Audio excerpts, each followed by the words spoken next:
Welcome back to How'd They Do It, Tech in the Cities. This is our 8th episode. And before we jump in, I just want to thank our sponsors, Uber, Spectrum, Civic Hall, TikTok, Google, DoorDash, and Snapchat. Thank you all for your generosity. Well, Julie, we got an interesting episode coming up. We sure do. This was such a great conversation. We talked with two amazing principals from high schools in the city about cell phone bans in their schools. And there are very few issues that are so resonant right now with so many people. We went way over. This is a longer conversation. We could have talked all day. Absolutely. No, these two principals were so thoughtful and so ahead of the curve on this. We got really from two very diverse neighborhoods, one from Midtown Manhattan and one from the Bronx. And they had different, constituencies, different students, but they both came to pretty much the same conclusion that banning cell phones is a way to really increase students' mental health and their productivity. And the kids actually end up liking it. Who would have thought? Yeah, we that part was so fascinating to hear. Anyway, it's a great conversation. We also talk with them about the processes of how they kind of got there, along with their student community, with their parent communities. Like Tom said, they both ended in a similar result, but they kind of started from a different place to get there. And it's really great. It feels like obviously the future is that schools are not going to have cell phones in them I much longer agree. during school hours. That's where we're going as a society. And I think that's a good thing. If you're an educator or a principal or a policymaker in New York, this is like a must listen episode. I couldn't agree more. I love taping this one. I'm excited for everyone to hear the conversation. Okay, off we go.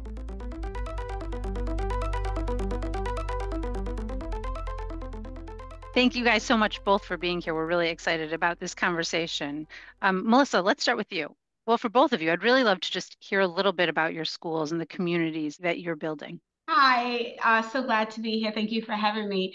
My name is Melissa Peters. I am the principal of the High School for Contemporary Arts in the Bronx on the Evander campus here on Gun Hill Street. This is my 4th year, starting my 4th year as principal. To describe my community, it will be one that is innovative, a safe haven for students who identify in life as unique. My student body is diverse and varied, and they are interested in dancing, singing, piano, music, theater, visual arts, digital arts. We come and we attempt to create a place where all students feel seen, heard, and feel relevant, and that they have and know that there is a safe space for them, that they can be themselves. As we grow, we are looking to grow out our arts department even more and to be world changers, and a place where our kids can really use as a stepping stool for higher and better things when it comes to their talents. Christina. My name's Christina Dvorakovskaya. None of you are going to say the last name. Don't worry. All the kids call me Dee, but I'm the proud principal of Urban Assembly Gateway School for Technology. We opened our doors in 2011, and I like to say a lot of times that we're Hell's Kitchen's best kept secret. We're a relatively small school. We range around, average about 420, 430 each year. We are a tech school. We are a CTE school, so we have 3 pathways that students select to study at the end of their freshman year: digital design and animation, software engineering, or information technology. A lot of times when people ask me, like, how would you describe Gateway? I always say relational and radical. And I say that because everything at the end of the day comes down to relationships, and radical because anything that anyone does, we try to do like outside the box and do it differently. And so a lot of times schools will have like orientations for incoming freshmen. One of the things that we do is like, sure, we do the orientation, but that's not really relational, nor is that radical. So we visit the homes of every single freshman who come to our school. And so the summer before they start here, we literally send 2 staff members every single home, sit down with the family for an hour, get to know them, really build a relationship and understand everything about that student. One of the things that we often say is like, we're not just educating the student, we're educating the entire family. And so we try to really take that relational approach. When we opened our doors in 2011, the idea of the school and the mission behind the school was everyone was using technology and consuming technology. And kids were walking around. I mean, the iPhone came out a few years before, but kids were all walking around like glued to their phones, glued to their gaming systems. And they were users and consumers, but they had no idea how it was made, how it was produced, how it was innovated. And so the school was opened with that as a mission in mind. How do we get young people to be innovators and producers of tech as opposed to users and consumers? And I'm really excited to be here. Thank you so much. Congratulations to both of you. It sounds like you've created some amazing schools. As a former high school English teacher, I can only imagine what it's like today. I taught about 35 years ago, and getting kids' attention then was not easy.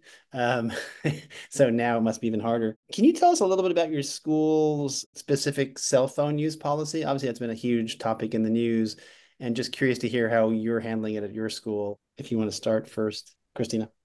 So we actually have a new cell phone policy this year. It's new but old because we used to have it back in the day, but we collect cell phones. So before students even walk into the building, they each have a padded Ziploc bag with a number. They hand in their cell phone. It gets stored and they get it back at the end of the day, and they are okay. Melissa, why don't you tell us your current policy too, and then we can kind of talk about the evolution. I'm super interested what it was before too. Sure. So I'm a part of a campus school, and that means that there are other schools co-located on my campus. So I am one of 5 schools, and all of the principals prior to COVID also had a cell phone policy. And after COVID, when we came back, we did not have a cell phone policy until the second year. In the middle of the first year, I will say, after COVID, we interacted the program again. So much as other schools, students come in, they're given a padded Ziploc bag to put their cell phones in even before they swipe in. They're numbered. It's given over to a trusted staff member who learns their number pretty quickly and inserts it into a filing system. Students then swipe in and they go through scanning.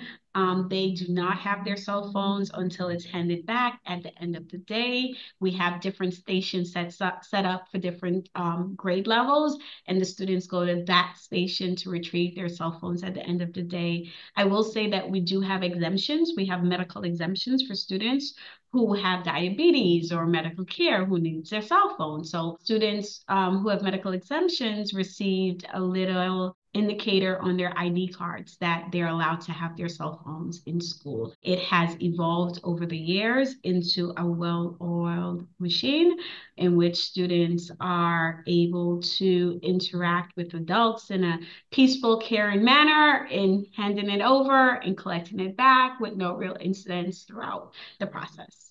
Wow. Let's talk about life BCP and ACP.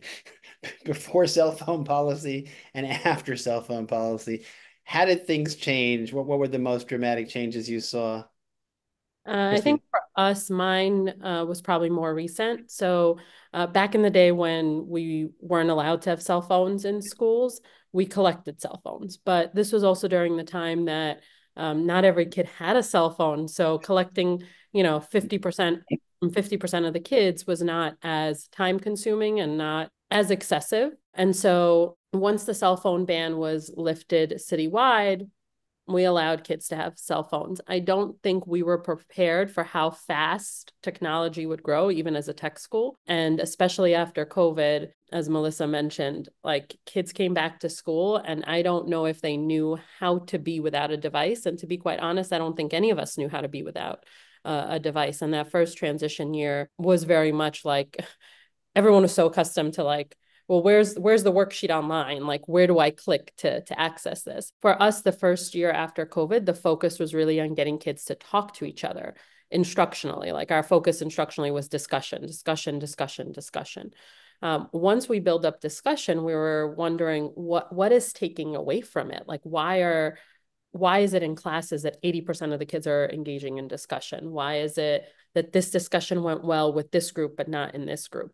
And so at the end, at some point in the middle of last year, we started having this conversation around possibly moving to cell phone collection across the campus. We're also a campus school. And so one of the things that we first had to do was data collection. I started looking at how many referrals I was seeing in our learning management system around cell phones.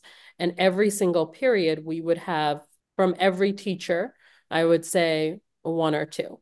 So if you multiply that across how many classrooms, each period, that's 20 to 25 referrals around cell phone use. And some were egregious where it was, the student was on their phone for the duration of the period. And some were innocuous where the kid took out the phone and then was told, put it away, and they did.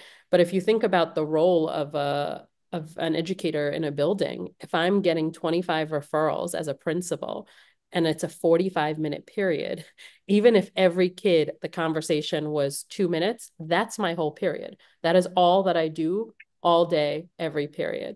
And so once we started looking at the data, we realized like, this is not something that we can handle on a one-off. That was the way that we approached it before. The policy was, I see it, I take it. And for the most part, it worked, but it was still like, oh, a minute there, 2 minutes there, 3 minutes there. So in our school, it was 2 or 3 kids a period, but that adds up. So when we ultimately moved to no cell phones, I mean, it's insane. The difference is so jarring. The teachers across the board are saying they're finishing their lessons that they were like the same lessons that they were using last year they're finishing with them 10 to 8 minutes earlier than they originally planned. Discussions are far more robust. I also think what it does is it removed really like a security blanket. Before, if a student was disengaged or struggling in the classroom, majority of the time, the answer was, he's always on his phone. The being on the phone was just a symptom. What was really the student struggling with? And now we're able to identify like that student who was on their phone last year, actually they're a struggling reader. And so they were on their phone because that was their coping mechanism. And so one of the other things that we're noticing is we've only had one marking period. Our scholarship report, tremendous growth. Generally, our students do well academically, but we've seen this is the best year that we've had since the school has opened in scholarship reports for marking period 1. And sure, it could be a variety of things, but I can't help but think that, is in part due to the cell phone policy. Melissa, you want to talk a little bit about how your school came to its policy? Yeah, absolutely. I think it's really important that I acknowledge that I'm not just going to be talking about my school, but also the campus as a whole, because this was a collective decision by all of the principals that reside on the Evander campus. And I just want to paint a picture for you, right? We're back from the pandemic. Every child now has a cell phone. There's classes attempting to be happening. And what we saw was that on our campus, we saw an increase of incidences linked to cyberbullying and social media. We saw an increase of students videotaping and posting online inappropriate material during school. We saw an increase in teacher anecdotals of kids on their phone doing TikTok videos, making phone calls to their parents, texting their friends in other classes to meet up in the bathroom. We saw an increase of students who were planning their cut-in together. We saw an increase in mental health crisis within our classrooms of students and ambulances that we needed to call throughout the day because students were having emotional breakdowns. And as a result for that, in the middle of the year, the principal decided in December, we were meeting and we said, something has to change. What is the common denominator in all of this? And we decided to pivot mid-year, that it was an immediate thing and not a next year thing or a next month thing. This was a now issue. And in collaboration with the principal, with our student bodies, which was really split, half of the students was like, Miss, it's cell phones, Miss. And the other half was like, we're not giving up our cell phones, Miss. And parents, through our SLT, we decided to test it out. So we got together and we created a plan and we enacted it where cell phones would be collected across the campus. Every student, every school would have to turn in their cell phone. Here's what we saw. And this is data.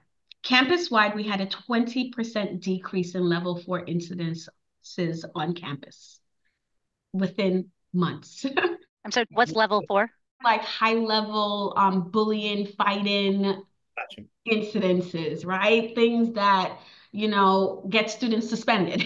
Got it. My school alone saw a 56% decrease in level 4 and 5 incidences across the board. Things that would get students out of school for 5 days, for 10 days. dropped 56%. A decrease in incidences linked to social media. A decrease in anecdotals from teachers. An increase in students talking to each other during lunch. An increase in students participating in school-based lunch activities and during school activities within the classrooms, an increase in student participation within the classroom, and a decrease in TikToks being made and posted during school hours. When I say that cell phone policy of collecting is not very popular with our student body, it's not.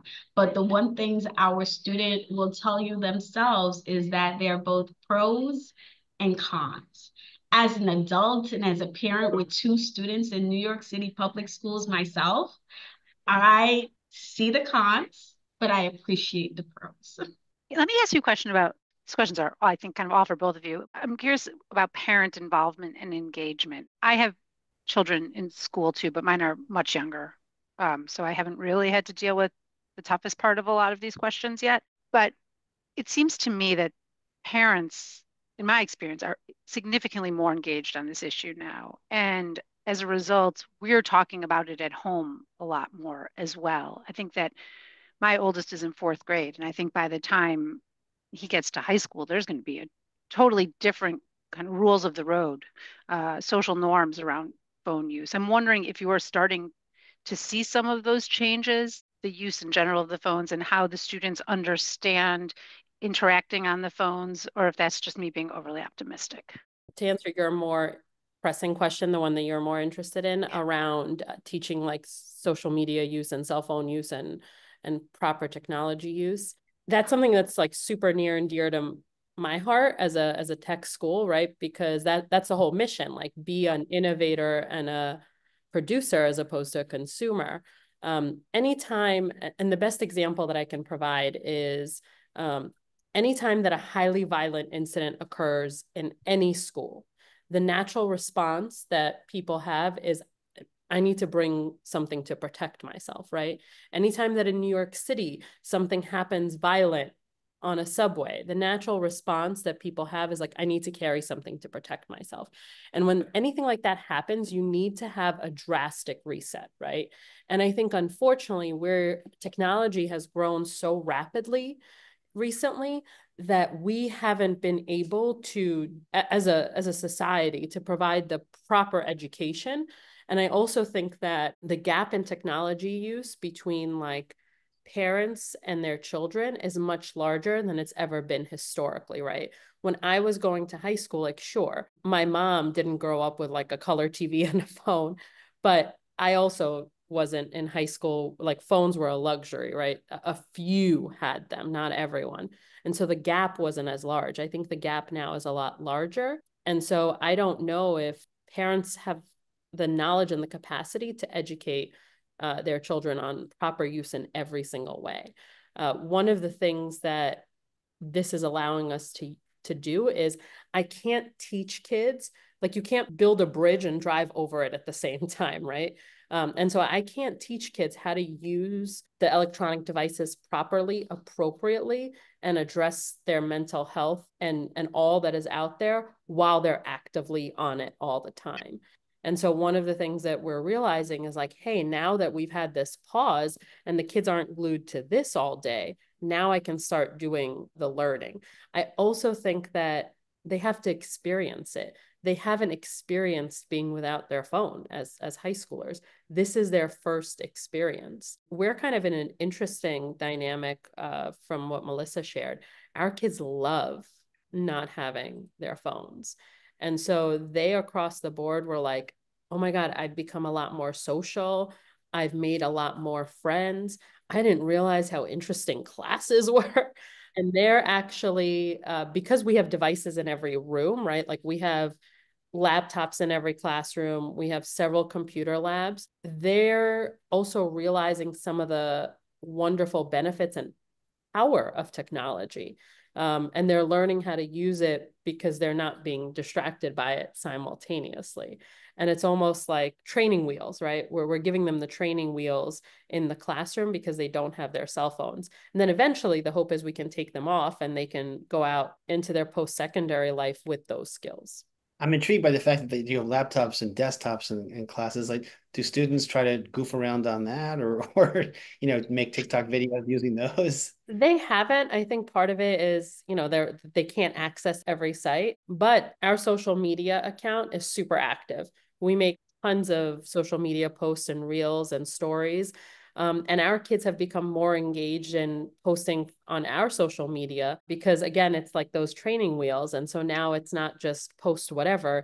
It's as we're creating these videos, we're able to have conversation with the kids of like, what's appropriate to say, what's not appropriate, what is going to happen in 20 years when someone finds this video of you, online doing a dance, right? Like they're able to engage in that conversation as opposed to make a split-second decision. Shouldn't other high schools around the city have that kind of curriculum where they teach students responsible social media and things like that? I mean, I'm not aware. I mean, maybe Melissa has it in her school, but I think we have to understand that New York City is the largest school population in the United States of America, and one size does not fit all in this. And there are completely different experiences and communities across the 5 boroughs. And to say that one school's experiences everyone would do a disjustice to the diversity that is the city. I will say, listen, I have computer labs, I have cards, my kids have laptops, we have more than one-to-one in terms of technology, right? Because they break it in, they lose it, and we don't charge them.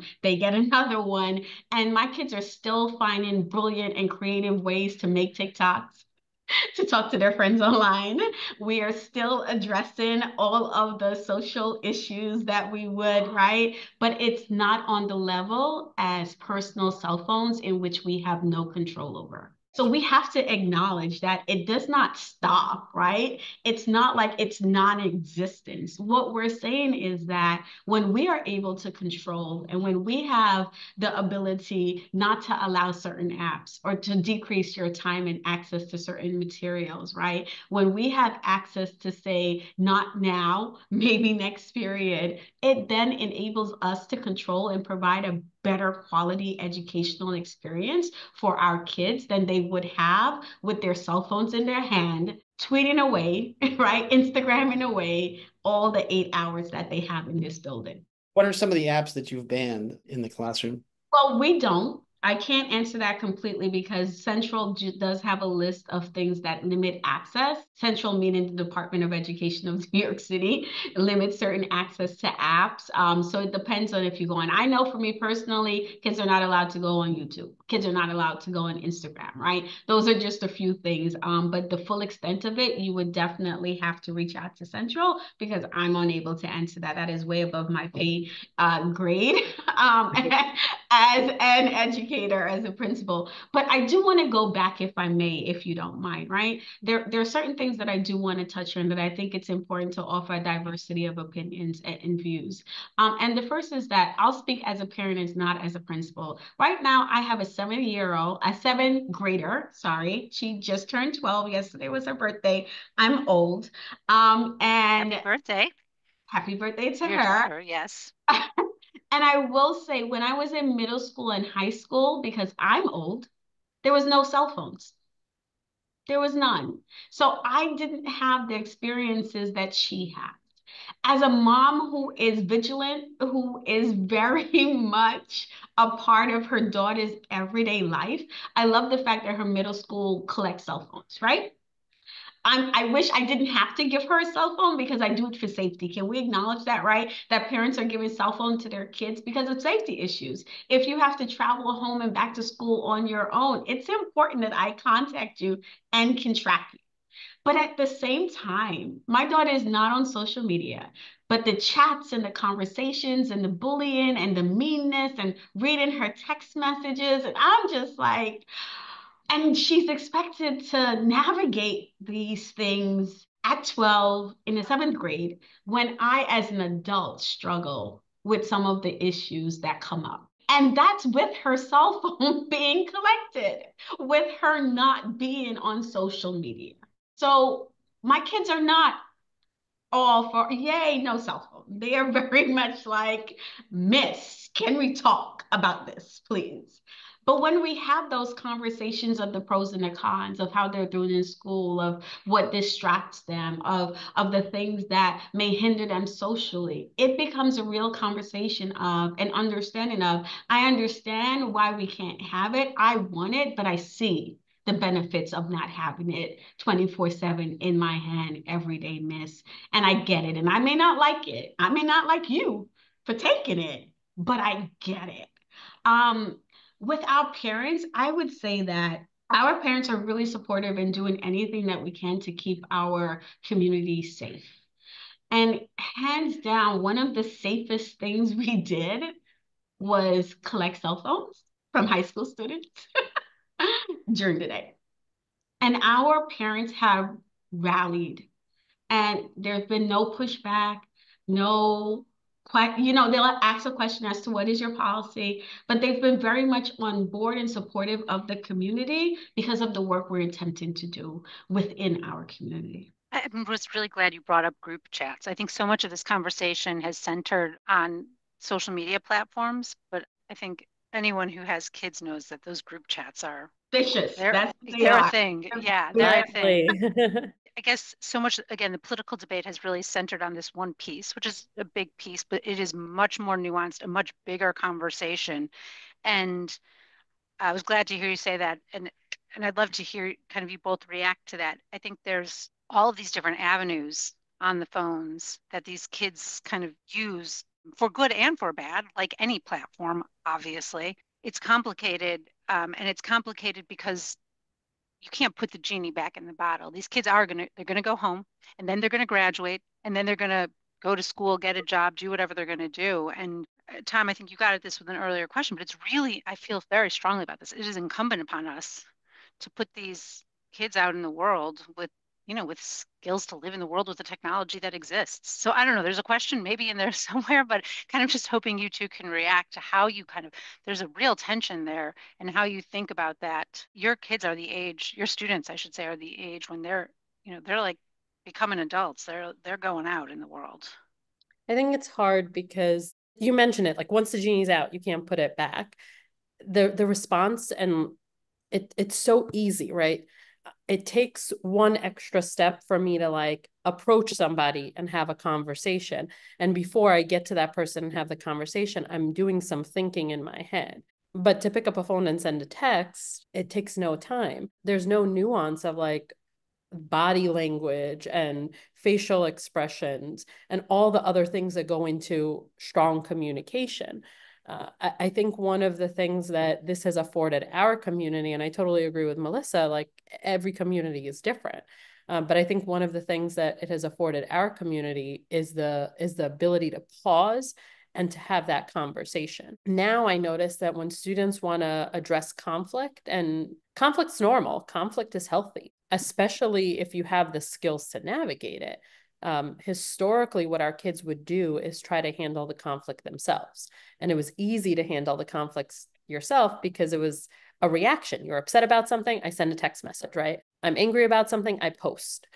Now they can't do that. And now they have to venture into an area that they might not have all the skills on. And what we've noticed they now do is they go to our guidance staff. They go to other adults in the building and they say, hey, I need some help. I'm really upset with so-and-so.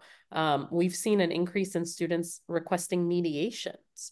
And I love that because we're able to teach them those skills that you're talking about of when they go out into the real world. But you can't teach that in the same way as kids are holding the phone in their hand. And you're right, they're going to go out after the end of the day with their phone, but it's that extra pause that gives them the opportunity to really assess and think. I'm going to build off your answer because I think that pause is really important. And I think by collecting cell phones, we provide that pause, right? And it may be a pause for 6 hours and 20 minutes, but it's a pause that's needed. I've been watching students attempt to engage and to have conversations, and you find that the skill of communication is fast fleeting. It's dissipating very quickly, because the only communications most of our young generation or younger generations knows is a text message or the post or the whatever it is that is social media. I'm showing my age right now, that goes out, and they don't necessarily know the nuances, as you spoke of so eloquently, of just engaging in a conversation, of holding a conversation, of sharing your thoughts and ideas, of using evidence to validate your thoughts and ideas, of not just reacting with a smiley face or a dancing emoji. I think one of the things that collecting the cell phone has caused us to be able to do is to engage with each other, engage with our students, and our students engage more thoughtfully with each other. Listen, if we're honest, we as adults have issues with our cell phones too, right? I was going to say that you're inspiring me to Yes, try to put mine away. 100%. Yes. Like, if we're honest, right? Let's count the amount of time we spend holding. Listen, I have two of them. Work and personal, because I'm trying to separate my life, and I'm constantly on it. So the idea of the genie out of the bottle very much exists. But here's what I think we are attempting to do with our cell phone policy. We are attempting to take the moment of pause to teach our students how to engage thoughtfully with the world around them, how to hold conversations and communication that has nothing to do with texting or emojis or quick snippets of get an idea of cause, but to think thoughtfully and provocatively about what they say and how they say it and who they say it to. Is it a struggle? Yes. Is it a lot of work? Intentional work? Yes. Is there curriculum that we are attempting to use across the board to teach these skills that we've never had to teach before, right? My generation did not have to teach how to put your cell phone down, look someone in the eye, and hold a conversation, right? But those are the things we have to teach now. We're doing the work, and it helps just a little to be able to say to students as they enter into your building, listen, you're going to have 6 hours and 20 minutes of learning and engagement and interaction. And we want you to be your best self and to show up in your best self. And your best self doesn't necessarily require a cell phone. Here, enjoy your 6 hours each day. I mean, it seems like a gift. So I wish someone would take away my phone for 6 hours. Now, I want one of those pouches. It's so funny because we have these like principal meetings with our superintendents, and every so often we end up in a space where there's no cell phone reception or there's no Wi-Fi, because we go all over the city. And I've noticed for myself, whenever we have meetings in the places that don't have cell phone reception, I always come back and I tell my secretary, she's like, how was your meeting? I was like, it was phenomenal. This one was really great. But I'm realizing, I fall victim to it as well. I think, I want to go back to your earlier question. You asked about parents and like, how did we engage the parents in this? I think similar to Melissa, like it was a community. We're also a campus. So we did have to engage in campus-wide, all the schools in the building, all the principals in the building, and all the families and students in the building. And I think the biggest pushback that we had, and we did have pushback from parents, we actually had more pushback from parents and families than we did from students. And their concern was safety, right? And I think being so centrally located in Hell's Kitchen, like we're kind of like the heart of New York City, and anything that happens in Times Square. And so parents were really, really concerned with the safety. And last year, if you remember the earthquake that took place, and I know it sounds silly, but that small few seconds, kids were texting their parents. There was an earthquake. And again, depending on where you are in the city, you felt it or you didn't feel it. And kids were telling parents, it's not safe here. The building shook. I need to go home.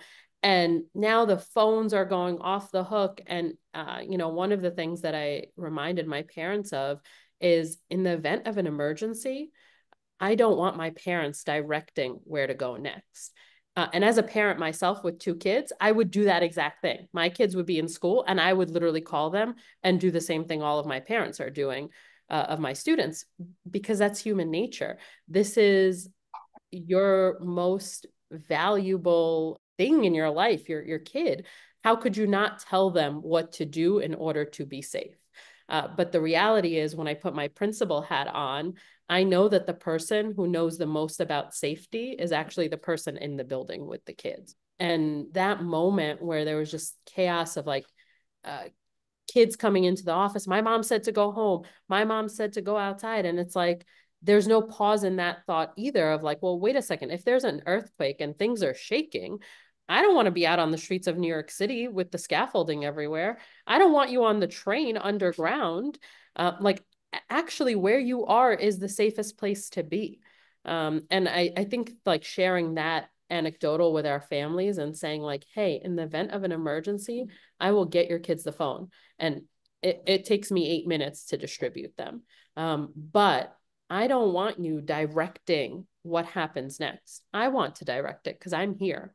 And that's how misinformation spreads. Like, it's so easy for someone to get on a chat and spread a rumor, and within minutes, that rumor has become fact. And I'm talking about that with, building wide incidents. Now take that and think about, small one-on-one conflict or group conflict. Like, it spreads that same way. Listening to both of you has really driven home for me just how important it is to create these spaces for everyone. We don't create them for grown-ups, obviously, because it used to be that you had work, you had personal, and now everything is just completely mushed together. But it's inspiring to talk to you both and to hear about putting the work in to give your students that space, because once they leave high school, I mean, I guess in some post-secondary context, you still have that kind of control, but you lose it very, very quickly. They're never going to have this moment again, though like I said, you're really making me want it for myself. But it's interesting to think about as a society how we can help and work to create these spaces for all kinds of people. Do other principals come to you asking for advice? I mean, do you get the sense that this is what your experiences are? Not unique, obviously, but are other principals sort of talking to each other to find out how to make this a better policy? Oh, absolutely. I mean, we went to other principals for advice. Like I said, this is our first year. One of the things that we did as a campus is we have 3 high schools on here, and middle school and elementary. But the high schools all did a different approach. We all collect cell phones, but it looks a little different. And, one principal has the kids keep the pouches and take them home and bring them in the morning. And so like, even between us, we're able to be like, well, how's that going for you? And after a month, I was like, how many pouches did you have to replace? And the principal was like, oh my God, on day 1, I had to buy 50 more. And then I was like, okay, I'm moving forward with my hold on to the pouches.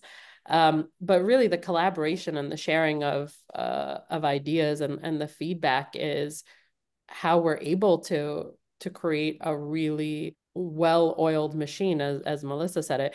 Just Melissa sharing that there's an exemption for students with medical needs, and we have exemptions as well. And she said, oh, we put an indicator on their ID card. I was like, oh my God, that's brilliant. Like, because we have to keep remembering. And so I think that other principals naturally have come to us and asked, how's it going? What's your system? Can I come see it?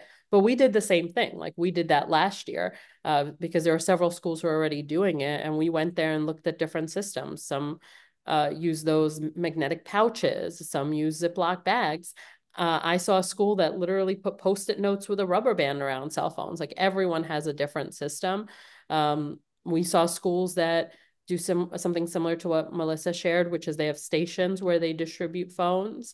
And we were able to see that and say like, hey, for our community, that's not going to work just because of the way that we are physically set up. And so we have to do it differently. We have to bring it into the classrooms. But I wouldn't have known that had I not had other principals that I could look to and other schools that I could go visit and see. I think what's really important is the conversation, right? As I've said before, and I will say again, New York City Department of Education and student body is very diverse, and the needs across the city are very diverse. But we can no longer ignore cell phones as a conversation that needs to happen across the board. We need to be talking about this on every level because it's impacting our students' life life quality of education on a very high level.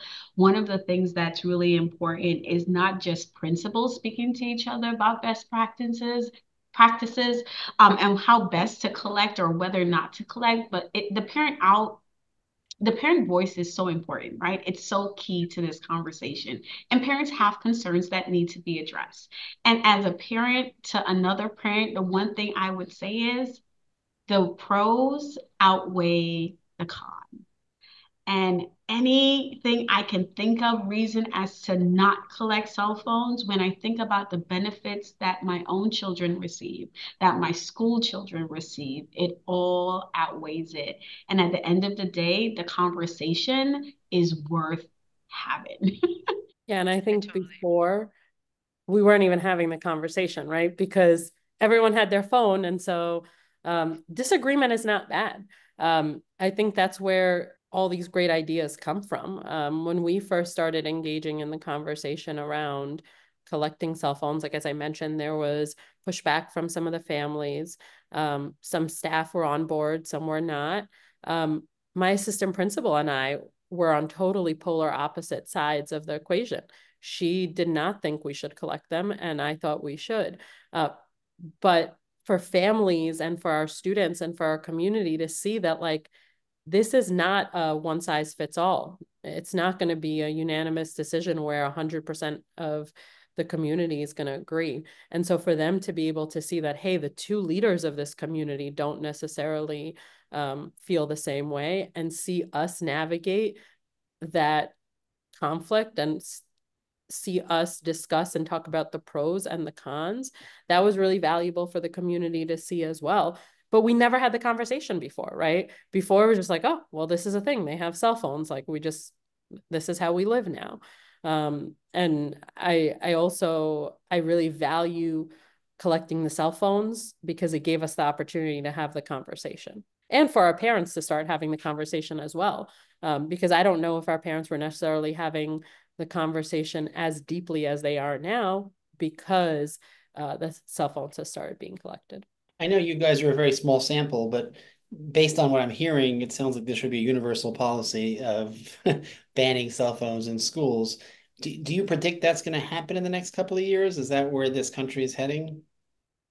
Honestly, I have no idea. If you told me like a year ago or 2 years ago that AI was even going to be a thing, I would have been like, what? When ChatGPT first started, I was like, this is terrible. And now here I am being like, ChatGPT, please create me an agenda to, and so I think, it's hard to say. I think the important thing that I've learned, as a now I realize I'm a veteran principal, is every community is different. And what great leaders do is figure out what works for their community.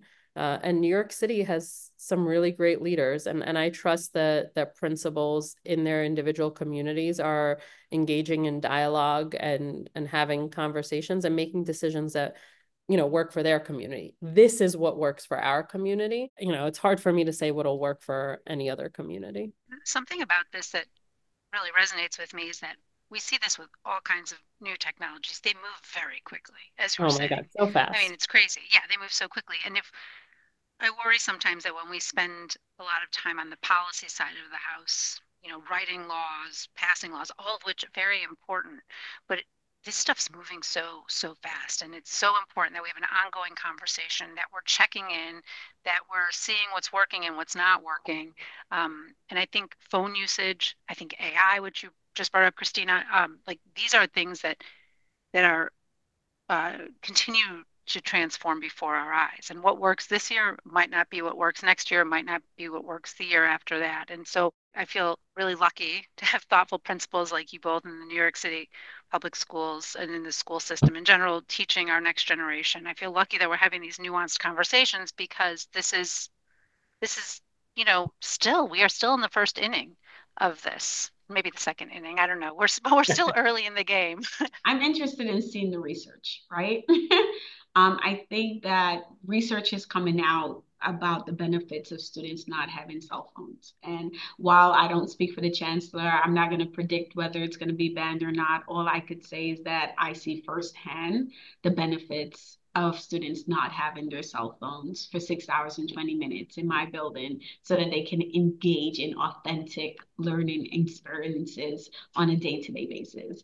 And for me, I don't know where technology is going to take us, but I really, really hope it doesn't take us away from being people who are thoughtfully equipped and skilled to engage with each other on a personal level on day-to-day relationships. So that is my hope. So wherever they go, I know cell phones will be banned at my school. Tom, I just loved that conversation. I thought those women were so thoughtful and really passionate about their students. And it just made me feel, frankly, really optimistic about what schools look like for New York City kids. I agree. It made me miss my teaching days from 30 years ago. I wish I was there in the schools now because no cell phones then. Kids are no cell phones then, but I still had a hard time getting their attention. Anyway, thanks everyone so much for listening, and to our sponsors, Uber, Spectrum, Civic Hall, TikTok, Google, DoorDash, and Snapchat. Like us and subscribe to our podcast on YouTube, Apple, Spotify, and iHeart, and tell us your feedback. Look forward to seeing you at the next episode. Thanks for listening in. Thanks, everybody.